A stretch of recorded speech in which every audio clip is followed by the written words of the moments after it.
Salut à tous et bienvenue dans le garage. Alors, on attaque tout de suite le débrief de la course de ce matin, à laquelle on s'est réveillé tranquillement, mais avec du beau spectacle qui nous a bien réveillés. On était à l'US Bank Stadium de Minneapolis. Allez, un petit café et on attaque tout de suite.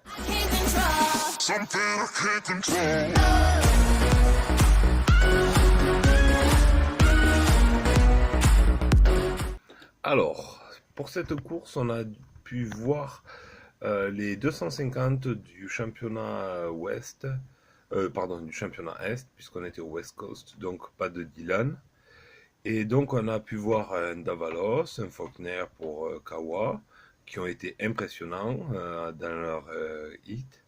Malheureusement pour Martin Davalos en finale, ça s'est mal passé. Un Cooper qui a été super. Alex Martin est génial, régal. Voilà. Très belle course avec du beau spectacle et tout, mais une piste qui était apparemment ultra glissante. Voilà. On va quand même attaquer le gros maintenant avec les 450 où on a pu voir Marvin très en difficulté à la fin de sa manche alors qu'il était deuxième, il était très bien placé mais en difficulté parce que deux, trois erreurs, le sol très glissant, apparemment il y avait des gros cailloux dans la terre. On est sur la côte est et il faut pas oublier que sur la côte est, la terre est souvent beaucoup plus meuble que sur la côte ouest. Donc c'est juste le temps d'adaptation, voilà. Avec un Joe Savaggi qui avait signé le meilleur temps en qualification. Très bon d'ailleurs pendant la course. On s'est régalé, il était très beau. Euh, Tomac qui avait dominé avec la plaque rouge, et oui, lui leader. Malheureusement, Tomac n'a pas réussi à faire mieux que ce qu'il a fait, c'est-à-dire une petite sixième place en remontant parce qu'il est très mal parti. Voilà. Et oui, vous voyez, il y a le halo. Qu'est-ce que vous voulez? Je suis votre prophète de la moto. Je vous le dis, le week-end prochain, au AT&T Stadium à Arlington, au Texas, je mettrai bien une petite pièce sur Marvin. Voilà. Et sur Roxanne aussi, puisque au résultat final de la course, c'est Cooper Webb qui gagne devant Roxanne Musquin. À nouveau, un podium pour Marvin, ça fait le quatrième de la saison. Ça commence à faire des podiums, mais sans victoire, à la fin de la saison, ça coûtera pas beaucoup, ça coûtera que dalle. Donc Marvin, va falloir attaquer. Ken aussi, va falloir aller gagner ses courses. Un Joe Savaggi qui finit quatrième. Baguette cinquième, si je ne me trompe pas. Non, Baguette qui finit pas quatrième, qui finit pas cinquième parce qu'il a fait une très grosse chute, il a abandonné. Non, non, c'est Tomac cinquième et sixième place pour Chad Reed. Ça fait toujours plaisir de le voir à ce niveau-là, Chad Reed. Alors, ça, voilà. La conclusion un peu, on peut dire que c'était une course très plaisante avec beaucoup de bagarres. On a eu un très long moment où il y avait Savaggi devant Cooper, devant Baguette, Roxanne. Ensuite, Roxanne a réussi à passer très vite, a réussi à passer Baguette qui s'est retrouvé quatrième. Musquin qui était 6, qui est remonté à la cinquième place, qui a raccroché Baguette. Et là, ça a été serré jusqu'au moment où il a vraiment raccroché le train et où Cooper Webb a doublé à peu près à la mi-course, à la 10e minute.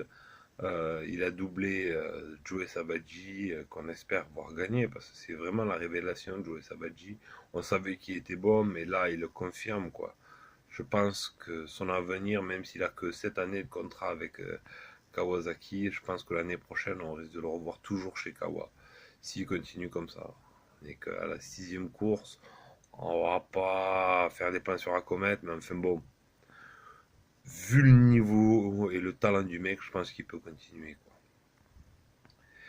Donc voilà, c'était ultra serré. Et on se retrouve avec un classement final, donc, où on a Roxanne qui reprend le commandement avec un point d'avance sur Cooper Webb et 2 points d'avance. C'est rien du tout, 2 points d'avance sur, eh oui, sur Thomas qui malgré sa moindre performance d'aujourd'hui et a toujours 2 points, a que 2 points de retard, et Marvin qui en a que aussi que 2 points. Il était à 4 points, il était deuxième, enfin deuxième, troisième à égalité avec Ken Roxen, et là il se retrouve quatrième à moins de 2 points. Il va bien finir par prendre le commandement et plus jamais le lâcher, je pense. Allez, oh, en regardant le calendrier, je dirais que c'est pour Atlanta, ou si je ne me trompe pas, c'est Atlanta où on aura un showdown, c'est-à-dire Est, côte ouest en 250 regroupés. Ça risque d'être vraiment pas mal. Et je crois que c'est au Ford Field à Détroit où on aura droit à, où on aura droit à un shootout. Pas un shootout, le shootout c'est l'ancien nom du showdown. Non, je veux dire un triple crown. À moins que ce soit le week-end prochain à Arlington.